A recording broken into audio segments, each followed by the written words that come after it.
Only last week, the Iowa House and Iowa Senate were in sharp disagreement about how much funding the University of Iowa should receive.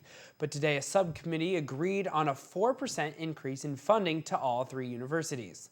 The budget still has to pass through the rest of the legislature and Governor Branstad. But today at the Iowa State Board of Regents meeting, President Bruce Rastetter assured community members that the UI would receive all of the funding. For the UI, that funding could mean difference between a tuition freeze and money out of students' pockets. I took a closer look today at what it means for the UI. Check it out.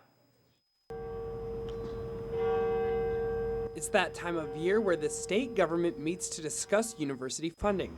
And this year, a tuition freeze is on the line. We'd freeze tuition for undergraduate in-state students if and only if there's a 4% increase to each of the regent universities. That 4% increase is what the Board of Regents and the state agreed on earlier, but as of last week, the Iowa House's budget proposal had different numbers.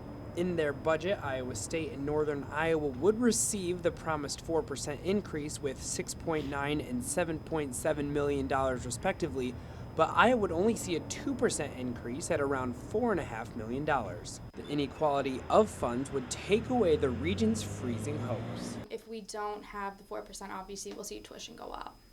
So the 4% that was originally proposed by the universities is necessary in order to keep the tuition freeze next year and to keep the cost for out-of-state students low. The out-of-state is going up, but it's a modest increase. So if we don't get this 4%, you'll see tuition go up. A conference committee is currently discussing the House's lack of funding for the UI, and if all goes well, officials hope to see the 4% increase incorporated back into the budget. You can read more about this in tomorrow's edition of the Daily Iowan.